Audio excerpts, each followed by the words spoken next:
యోహాను సువార్త 5వ అధ్యాయం 26వ వచనం నుంచి 29వ వచనం వరకు. తండ్రి ఎలాగు తనంతట తానే జీవము గలవాడై ఉన్నాడో, అలాగే కుమారుడును తనంతట తానే జీవము గలవాడై ఉండుటకు కుమారునికే అధికారము అనుగ్రహించెను. మరియు ఆయన మనుష్య కుమారుడు గనుక తీర్పు తీర్చుటకు అధికారము అనుగ్రహించెను. దీనికి ఆశ్చర్యపడకుడి, ఒక కాలము వచ్చుచున్నది, ఆ కాలమును సమాధులలోనున్న వారందరూ ఆయన శబ్దం విని, మేలు చేసిన వారు జీవ పునరుద్ధానమునకును, కీడు చేసిన వారు తీర్పు పునరుద్ధానమునకును బయటికి వచ్చెదరు. ప్రార్థన చేసుకుందాం. ప్రేమ కలిగిన మా పరలోకపు తండ్రి, మీ ఘనమైన అతి పరిశుద్ధమైన నామానికి వందనాలు ప్రభువా. ఉదయకాల సమయంలో మీ సన్నిధికి చేరి మిమ్మల్ని స్తుతించడానికి, ఆరాధించడానికి, వాక్యపు వెలుగులో మమ్మల్ని మేము పరిశీలించుకోవడానికి దయచేసిన మరొక గొప్ప అవకాశాన్ని బట్టి, పునరుద్ధాన దినాన్ని బట్టి మీకు స్తోత్రాలు, వందనాలు.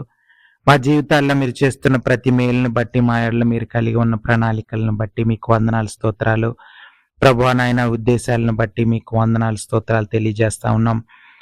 మా ఏళ్ళ మీరు చూపుతున్న ప్రేమను బట్టి, విశ్వాస్యతను బట్టి, ప్రభువా నాయన మీ యొక్క సార్వభౌమాధికారాన్ని బట్టి, ప్రభువా నాయన మీ ప్రేమను బట్టి, వాత్సల్యతను బట్టి, విశ్వాస్యతను బట్టి ప్రభువా మిమ్మల్ని స్తుతిస్తూ, మిమ్మల్ని ఆరాధిస్తూ కనపరుస్తూ ఉన్నాం.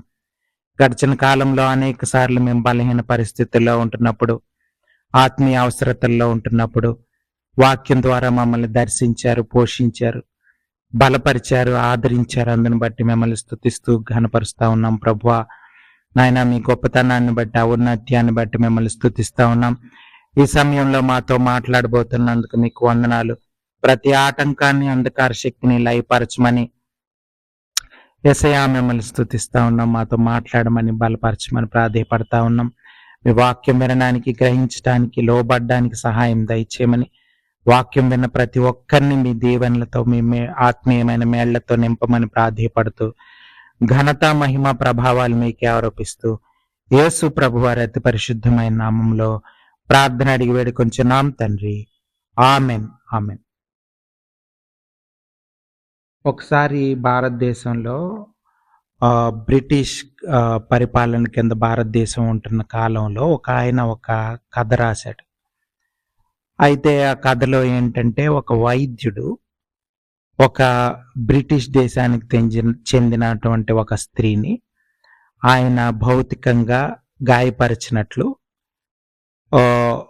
ఒక పోలీస్ స్టేషన్లో ఒక కేసు నమోదవుతుంది. ఆమె కేసు పెడుతుంది బ్రిటిష్ లేడీ ఈ డాక్టర్ మీద, వైద్యుని మీద. అయితే ఆ కేసు వాదించటానికి వైద్యుని తరపున ఎవరు లాయర్లు ఉండరు, ఈయన దగ్గర అంత ధనం కూడా ఉండదు.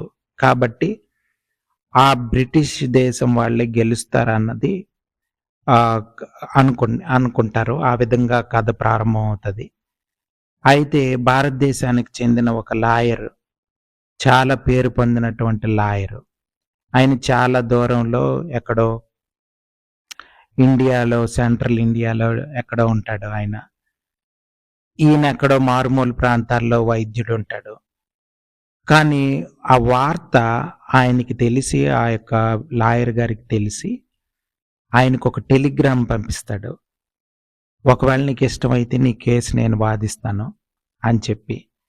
ఆయనగా నా కేసు వాదిస్తే గెలిచే అవకాశాలు ఉంటాయి. అయితే వెంటనే ఈయనకి చాలా ఆశ్చర్యం అనిపించి, చాలా సంతోషపడి, వెంటనే నాకు ఇష్టమైన మీరు నా కేసును వాదించండి అని ఒప్పుకుంటాడు. ఆ తర్వాత ఆయన వాదిస్తాడు. అయితే కథలో ఏంటంటే, ఒకవేళ ఆ కేసులో భారతదేశానికి చెందిన వైద్యుడు కానీ కేసు గెలిస్తే భారతదేశానికి స్వతంత్రం వచ్చే అవకాశాలు ఉంటాయని, లేకపోతే స్వతంత్రం వచ్చే అవకాశాలు దూరం అవుతాయని, అటువంటి స్టోరీ అది. మొత్తానికి ఆ పేరు పొందిన లాయర్ వాదించి గెలుస్తాడు. ఆ విధంగా స్వతంత్రం వచ్చే అవకాశం భారతదేశానికి వస్తుంది. ఇటువంటి ఒక కథ. అలాగే మనం కూడా క్రైస్తవులంగా యేసు ప్రభువారిని నమ్ముకోకముందు, యేసు ప్రభువారిని రక్షకునిగా, ప్రభువుగా అంగీకరించక ముందు పాపానికి బానిసలైపోయి సైతాన్ అధికారం కింద బ్రతుకుతూ బానిస బ్రతుకులు బ్రతుకుతున్న మనల్ని, బానిస బ్రతుకులు బ్రతుకుతున్నామని తెలియని పరిస్థితుల్లో కూడా మనం ఉంటున్నప్పుడు, అంధకారంలో ఉంటున్నప్పుడు, వెలుగు గురించి తెలియని పరిస్థితుల్లో ఉంటున్నప్పుడు యేసు ప్రభువారు ఈ లోకానికి వచ్చి మన కోసం ఆయన ప్రాణత్యాగం చేసి వెలుగు మార్గం మనకు చూపించి, మన తరపున ఆయన తన ప్రాణాలను అర్పించి, మన తరపున ఆయన లాయర్ లాగా వాదించి తండ్రికి మనకి మధ్య సమాధానపరిచారు. సో తండ్రితో పోయినటువంటి ఆ సంబంధం మరలా పెంపొందించుకునే అవకాశం క్రైస్తవులకి, యేసు ప్రభువాన్ని అంగీకరించిన వారికి, యేసు ప్రభువాన్ని కరిగిలి ఉన్న వారికి ఆ జీవం దొరికింది. ఇక్కడ మనం చూస్తే యోహాను సువార్తలో 5వ అధ్యాయంలో 26వ వచనం నుంచి 29 వరకు మనం చదువుకున్నాం. ఇక్కడ మనం గమనిస్తే తండ్రి ఎలాగు తనంతట తానే జీవము గలవాడై ఉన్నాడో అలాగే కుమారుడును తనంతట తానే జీవము గలవాడయుండుటకు కుమారునికి అధికారం అనుగ్రహించను. మరియు ఆయన మనుష్య కుమారుడు గనుక తీర్పు తీర్చడానికి కూడా అధికారం ఉంది. ఇక్కడ మనం గమనిస్తే తండ్రి, యేసు ప్రభువారు వేరువేరుగా లేరు, ఒక్కరిగానే ఉన్నారు. ఇవి ఆయనలో జీవం ఉంది, ఈయనలో కూడా జీవం ఉంది. అంటే అందుకనే మన రక్షణ విషయంలో మనం గమనిస్తే తండ్రి ప్రణాళికను యేసు ప్రభువారు నెరవేర్చారు. పరిశుద్ధాత్మ దేవుడు మనల్ని యేసు ప్రభువారి మార్గం వైపు ఆకర్షించి మనల్ని ఆ మార్గంలో నడిపిస్తూ రక్షణానందంలో కొనసాగడానికి పరిశుద్ధాత్మ దేవుడు మనకు సహాయం చేస్తున్నాడు. ఈ పనులు బట్టి చూస్తే 3 వ్యక్తులుగా మనకు కనిపించే అవకాశం ఉంది. కానీ వాళ్ళు 3 వేరువేరుగా లేరు, ఒకటిగానే ఉన్నారు. ఎందుకంటే 3 వ్యక్తులుగా కనిపించే వీళ్ళు ఒకే రీతిలో ఒక వ్యక్తిగా ఉన్నారు. అది మనం బైబిల్ మొత్తం చదివితే సారాంశంలో మనకు తెలుస్తుంది. వాళ్ళు వేరు కాదు అని చెప్పి. ఓకే, అందుకనే మనం 3 దేవుళ్ళకి కాదు, మనకున్న దేవుడు ఒకడే. కుమారుని రూపంలో యేసు ప్రభువారు ఈ లోకానికి వచ్చిన, కుమారునిగా ఈ లోకానికి తను పరిచయం చేసుకున్న, అలాగే బ్రతికిన, అలాగే దేవుడే ఈ లోకానికి వచ్చాడు అన్నది మనం అర్థం చేసుకోవాలి. పరిశుద్ధాత్మ దేవుడు కూడా దేవుడే మన హృదయంలో నివసిస్తున్నాడు. సో ఇది మనం ఉదయకాల సమయంలో అర్థం చేసుకొని ఆ జీవం దేవునిలో ఉందని, ఆ జీవం మనిషికి అవసరం అన్నది మనం అర్థం చేసుకోవాలి. అంటే మానవ లోకానికి, మనిషికి అతి ప్రాముఖ్యమైన అంశం ఏదైనా ఉందంటే అది నిత్య జీవం, దేవుడి నుంచి వచ్చే ఆ జీవం, యేసు ప్రభువారి ద్వారా మనకు దొరికే ఆ జీవం అతి ప్రాముఖ్యమైన విలువ గలది. దానికి అతి ప్రాధాన్యత ఇవ్వాల్సిన అవసరం ఉంది. కానీ మానవులుగా, శరీరానుసారంగా నడిచే వ్యక్తులుగా, మన భావాలు, మన భావోద్రేకాల చేత నడిపించే వ్యక్తులుగా మనకి ఈ విషయం అర్థం కాకపోవచ్చు. కానీ మనం దేవుని వాక్యం చదువుతున్నప్పుడు, పరిశుద్ధాత్మ దేవుడు మనతో మాట్లాడుతున్నప్పుడు, ఎవరైతే యేసు ప్రభువారి జీవితాన్ని కావాలని కోరుకున్నారో, జీవించటానికి ఇష్టపడి తీర్మానించుకొని రక్షణ మార్గంలో ఉంటున్నారో అటువంటి వాళ్ళకి ఇంకా ఇంకా ఇంకా ఆ నిత్య జీవం యొక్క ప్రాధాన్యత అర్థమవుతూ వస్తుంది. ఈ ఉదయకాల సమయంలో కూడా ఒకవేళ ఎవరైనా యేసు ప్రభువారి మార్గాన్ని ఎంచుకోకపోతే మీరు నిత్య నరకంకి, లేకపోతే ఆ యొక్క తీర్పు పునరుద్ధానంలోకి వెళ్ళిపోతాం అన్నది మనం అర్థం చేసుకోవాలి. దేవుని శిక్ష అనుభవించే అవకాశం, దేవుని శిక్షలోకి వెళ్ళిపోతాం అన్నది అర్థం చేసుకోవాలి. ప్రపంచానికి దేవుడు చూపించిన ఒకే ఒక మార్గం యేసు ప్రభువారి ద్వారా ఈ లోకానికి చూపించిన మార్గం. యేసు ప్రభువారి ఈ లోకానికి రావడం, జీవించడం, పునరుద్ధానం, ఇవన్నీ కూడా జీవ మార్గం. ఆ మార్గం చాలా ప్రాముఖ్యమైంది. ఆ మార్గంలోనే జీవం ఉంది. ఆ జీవం మనిషికి అవసరం అన్నది మనం అర్థం చేసుకోవాలి. దేవునిలో ఉన్నటువంటి ఆ జీవం మనకు కావాలి. లేకపోతే మనిషి నశించిపోతాడు. ఈ లోకానుసారంగా, ఈ శరీరానుసారంగా మనం కొంతకాలం జీవించి చనిపోవచ్చు. లోకం విడిచి వెళ్ళిపోవచ్చు. ఈ శరీరాన్ని విడిచి వెళ్ళిపోవచ్చు. కానీ నిత్య జీవం, నిత్య నరకం అన్న ఉన్నాయి. అది మనం అర్థం చేసుకొని దేవుని ద్వారానే జీవం దొరుకుతుందని అర్థం చేసుకోవాలి. ఈ లోకంలో మనకేమనిపిస్తుందంటే ధనం ఉంటే చాలు ఈ లోకంలో ప్రతి సమస్య పోతుందని అనుకుంటాం. ఆ ధనం కోసం, ఆ జీవితం కోసం మనం దేవుని వైపు, యేసు ప్రభు వారి జీవితం వైపు మనం ప్రయాణించడానికి చాలాసార్లు ఇష్టపడం. ఎందుకంటే మనకు ఆ దేవుని అవసరత లేదనుకుంటాం. కానీ మనకి ఉదయకాల సమయంలో దేవుడు మనతో మాట్లాడుతున్నాడు. పరిశుద్ధాత్మ దేవుడు మాట్లాడుతున్నాడు. కాబట్టి ఆ జీవితాన్ని ఆహ్వానించాల్సిన అవసరం ఉంది. నేను చదువుతున్నాను చూడండి, 1 యోహాను 5వ అధ్యాయం 16వ వచనం నుంచి 6వ వచనం నుంచి 13 వరకు. 1 John 5:6. నీళ్ల ద్వారాను రక్తము ద్వారాను వచ్చిన వాడు ఈయనే, యేసు ప్రభువారు, అనగా యేసుక్రీస్తే. ఈయన నీళ్లతో మాత్రమే గాక నీళ్లతోనూ రక్తముతోనూ వచ్చెను. ఆత్మ సత్యము గనుక సాక్ష్యమిచ్చువాడు ఆత్మయే. మీరు చూడండి, దేవుని మార్గం కరెక్ట్ అని, యేసు ప్రభువారి మార్గం అని సాక్ష్యం ఇస్తున్నాడు. యేసు ప్రభువారు ఈ లోకంకి వచ్చినప్పుడు పరిచర్య ప్రారంభంలో నీళ్లల్లో బాప్తిస్మం తీసుకున్నారు. అంటే ఈ లోకానికి, శరీరానికి చనిపోవాల్సిన అవసరం ఉంది. మళ్ళీ నూతన జీవం యేసు ప్రభువారి ద్వారా పొందుకోవాల్సిన అవసరం ఉంది. ఆ జీవితం ద్వారా దేవుని మార్గంలో కొనసాగి ఆ మార్గం ద్వారా నిత్య జీవం పొందే అవకాశం ఉందని యేసు ప్రభువారు చూపించారు. సో ఆ పరిచర్య, ఆ మార్గ ప్రారంభంలో, ఆ పరిచర్య ప్రారంభంలో యేసు ప్రభువారు బాప్తిస్మం తీసుకున్నారు. అంటే మనందరం కూడా బాప్తిస్మాన్ని తీసుకోవాలన్నది మాదిరిగా చూపించారు. ఆయనలో ఏ పాపం లేనప్పటికీ పాపాన్ని బట్టి మనం ఆ పాపానికి చనిపోవాలి, శరీరానుసారమైన జీవితానికి చనిపోవాలి. యేసు ప్రభువారి సిలువలో మనందరం పాలిభాగస్థులమని యేసు ప్రభువారి బాప్తిస్మం ద్వారా తెలియజేశారు. అప్పుడు ఆ సమయంలో యేసు ప్రభువారు బాప్తిస్మం పొందినప్పుడు అర్థం కాకపోయి ఉండొచ్చు శిష్యులకి, వాళ్ళకి. కానీ తర్వాత యేసు ప్రభువారు ఎప్పుడైతే మరణ పునరుద్ధానాలు జరిగినాయో, సిలువలో ఆయన చనిపోయి తిరిగి లేచారో, ఆ సమయంలో అందరికీ ఆ మార్గం ఇంకా బాగా అర్థమైంది.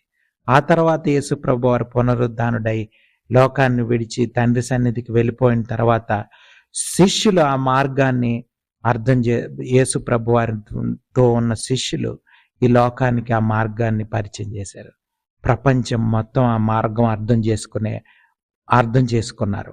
కానీ అనేక మంది ఆ మార్గాన్ని ఎంచుకోవట్లేదు. కానీ ఈ రాత్రికాల సమయంలో, ఉదయకాల సమయంలో మనందరం అర్థం చేసుకోవాల్సింది ఏంటంటే, ఈ యొక్క మార్గమే నిజమైన మార్గం, జీవ మార్గం అని. చూడండి, 1 యోహాను 5వ అధ్యాయం 6వ వచనం నుంచి చదువుతున్నాను. నీళ్లతో. సో 7వ వచనం, సాక్ష్యం ఇచ్చేవాడు ముగ్గురు. సో ఆయన ఆత్మ, నీళ్లను రక్తమును, ఈ ముగ్గురు ఏకీభవించి ఉన్నారు. అంటే నీళ్లలో బాప్తిస్మం ఇచ్చినప్పుడు ఆ సమయంలో తండ్రి సాక్ష్యం ఇచ్చాడు, ఈయన నా ప్రియకుమారుడని. అంటే ఆ నీళ్లు సాక్ష్యం ఇచ్చినట్లు. అలాగే రక్తం అంటే యేసు ప్రభువారు రక్తం చిందించి మన కోసం ఆయన ప్రాణాలు అర్పించారు. ఆ రక్తం సాక్ష్యంగా ఉంది. అలాగే ఈ పరిశుద్ధాత్మ దేవుడు కూడా సాక్ష్యం ఇస్తున్నాడు. ఈ ముగ్గురు వ్యక్తుల్లాగా నీళ్లు, రక్తము, అలాగే పరిశుద్ధాత్మ దేవుడు, ముగ్గురు కూడా మనకి ఆ యొక్క సాక్ష్యం ఇస్తున్నట్లుగా మనకి అర్థమవుతుంది. అంటే ఈ మార్గమే సరైన మార్గం, ప్రపంచానికి మార్గం ఇదే అని చెప్తున్నారు. ఇది మనం అర్థం చేసుకోవాలి. ఈ వాక్యాలను మనం అర్థం చేసుకొని మన జీవితాలను మార్చుకోవడానికి ఇష్టపడాలి.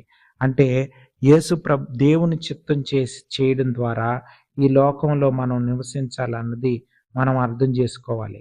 మీరు చూడండి, రోమీయులకు రాసిన పత్రికలో 8వ అధ్యాయంలో, రోమీయులకు రాసిన పత్రిక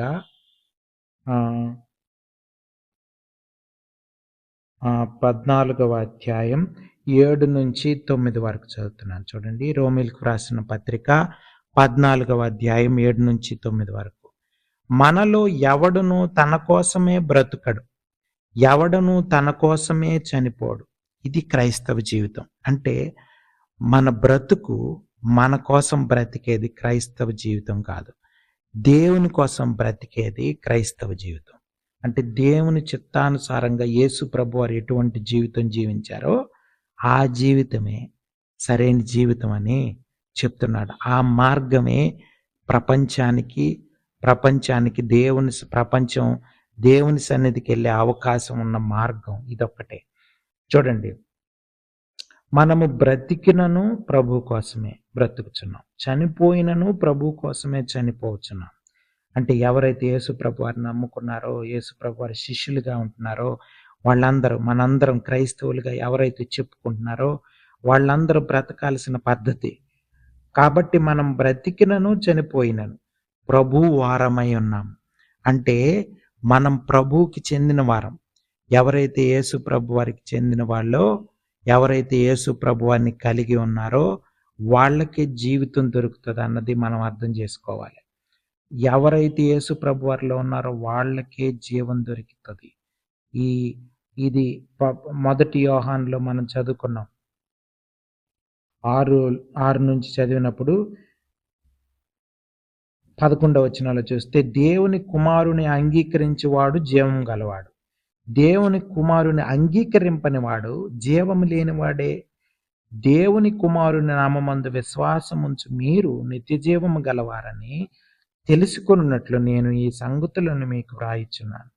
ఆయనను బట్టి మనకు కలిగిన ధైర్యం ఏదనగా, ఆయన చిత్తానుసారముగా మనం ఏది అడిగినను ఆయన మన మనవి ఆలకించునన్నది అంటే మన ప్రార్థనా జీవితం సరిగ్గా ఉండాలన్నా, మన క్రైస్తవ జీవితం సరిగ్గా జీవించాలన్నా, లోకానికి యేసు ప్రభువాన్ని పరిచయం చేయాలన్నా, అంటే మన పరిచర్య సరిగ్గా ఉండాలన్నా దేవుని చిత్తం చేయాలా, దేవుని చిత్తానుసారమైన జీవితం జీవించాలా, వాక్యానుసారమైన జీవితం జీవించాలా, పరిశుద్ధాత్మ దేవుని చేత నడిపించబడాలా, విశ్వాసం ద్వారా నడిపించబడాలా, వెలుచూపు ద్వారా నడిపించబడకూడదు, పై చూపుల ద్వారా మన జీవితం నడిపించబడకూడదు.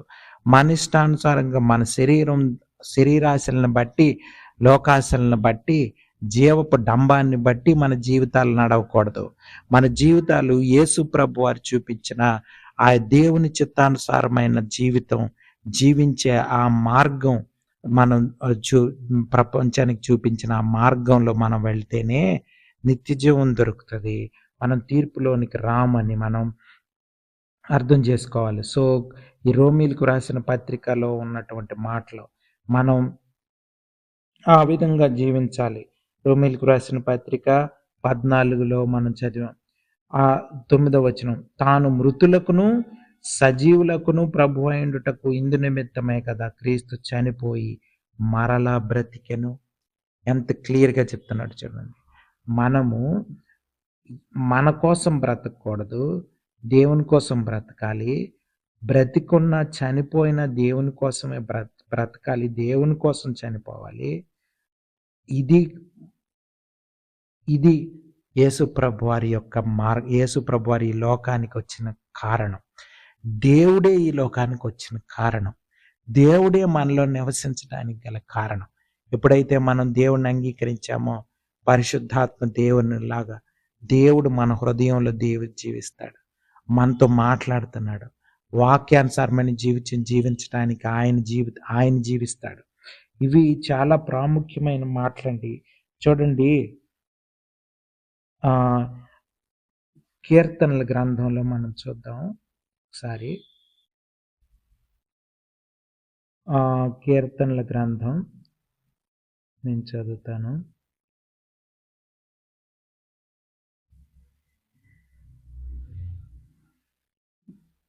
కీర్తనల గ్రంథం 37వ కీర్తన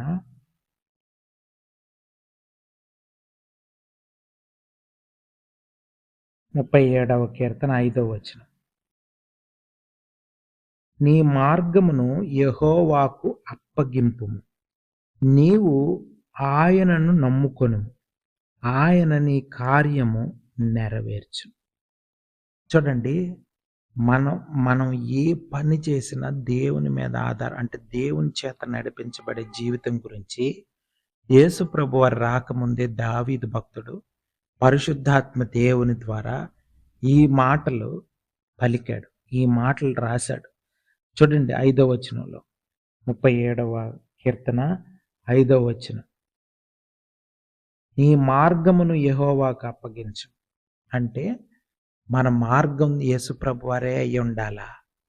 ఇప్పుడు మనకు క్లియర్గా ఈ పాత నిబంధన యొక్క అర్థం మనకి క్లియర్గా అర్థమైపోతుంది. చూడండి, రోమీలకు రాసిన పత్రికలో 8వ అధ్యాయం 34వ వచనం. శిక్ష విధించువాడెవడు? చనిపోయిన క్రీస్తేసే.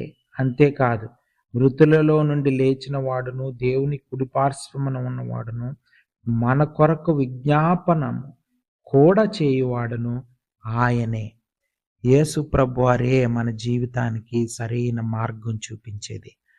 ఈ లోకానుసారమైన జీవితం ద్వారా నిత్య నాశనం, నిత్య మరణం దొరుకుతుంది, కానీ జీవం దొరకదు.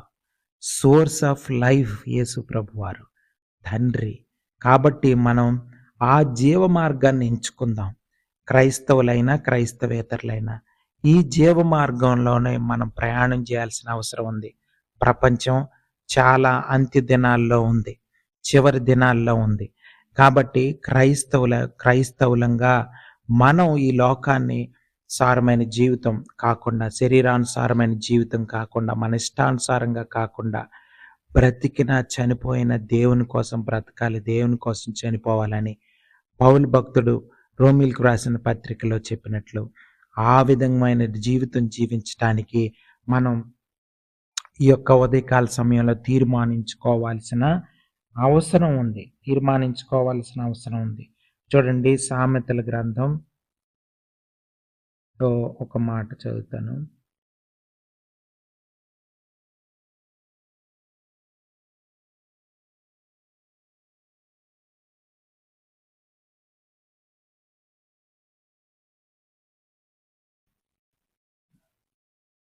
సామెతల గ్రంథం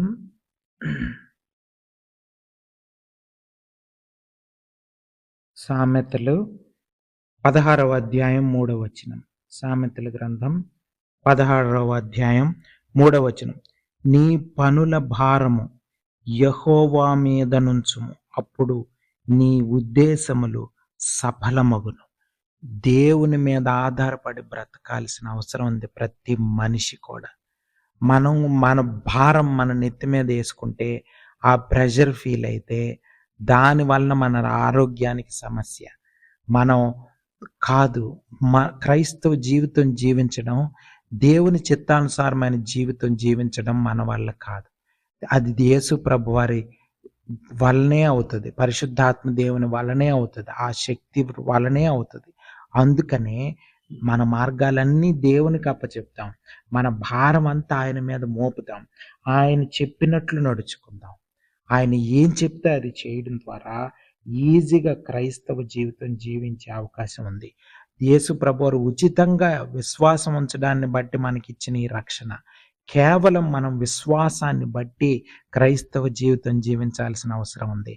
మన వైపు నుంచి మనం చేయాల్సిన పని ఏంటంటే విశ్వాసం చూపించడం, దేవుణ్ణి నమ్మడం. ఇది అర్థం చేసుకోవాలి. చూడండి, ఒక మాట చదువుతాను నేను. ఆ, యోహాను సువార్త 10వ అధ్యాయం 10వ వచనం. యోహాను సువార్త 10వ అధ్యాయం 10వ వచనం.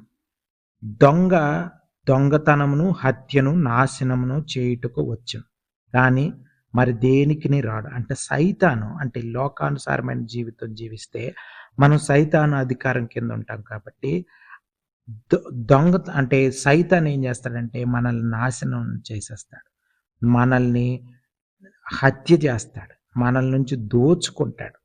కానీ దేవుడు మనకి జీవం ఇవ్వడానికి, ఆ జీవం సమృద్ధిగా ఇవ్వడానికి ఈ లోకానికి వచ్చాడు.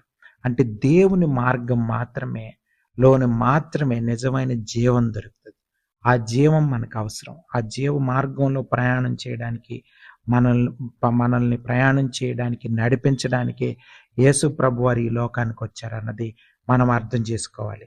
సో ఇటువంటి గొప్ప జీవితం యేసు ప్రభువారు మనకి ఇవ్వాలని, అటువంటి జీవితం మనందరికీ దొరకాలని, ఆయనే సోర్స్ ఆఫ్ లైఫ్ అని మనం అర్థం చేసుకొని, మన సొంత మార్గాలు, సొంత ఆలోచనలు కాకుండా దేవుని మీద ఆధారపడాలని పరిశుద్ధాత్మ దేవుడు మనకు అటువంటి సాయం, అటువంటి కనువిప్పు దయచేయాలని ఉదయకాల సమయంలో దేవుణ్ణి స్తుతిద్దాం, ప్రార్థన చేసుకుందాం. ప్రేమ కలిగిన మా పరలోకపు తండ్రి, మీ ఘనమైన అతి పరిశుద్ధమైన నామానికి వందనాలు ప్రభువా. రాత్రికాల సమయంలో, ఉదయకాల సమయంలో మీ సన్నిధికి చేరి, మీ ప్రభువా నాయన మీ యొక్క సన్నిధిలో మిమ్మల్ని స్తుతించడానికి, అలాగే ఈ సమయంలో వాక్యాన్ని ధ్యానించడానికి దయచేసిన మరొక గొప్ప అవకాశాన్ని బట్టి మీకు వందనాలు. మమ్మల్ని మేము పరిశీలించుకొని ప్రభువానైనా వాక్యపు వెలుగులో ప్రభువానైనా మీ కరెక్ట్ చేసుకోవడానికి, ఆదరింపబడడానికి, మేళ్లు పొందుకోవడానికి దయచేసిన ఈ వాక్యాన్ని బట్టి వాక్యం మా హృదయంలో ఫలించడానికి సహాయం దయచేయమని, ప్రభువానైనా అంగీకరించడానికి, సరైన తీర్మానాలు తీర్మానించుకోవడానికి కృప చూపించమని యేసు ప్రభువారి అతి పరిశుద్ధమైన నామంలో ప్రార్థన అడిగి వేడుకొంచున్నాం తండ్రి. ఆమెన్.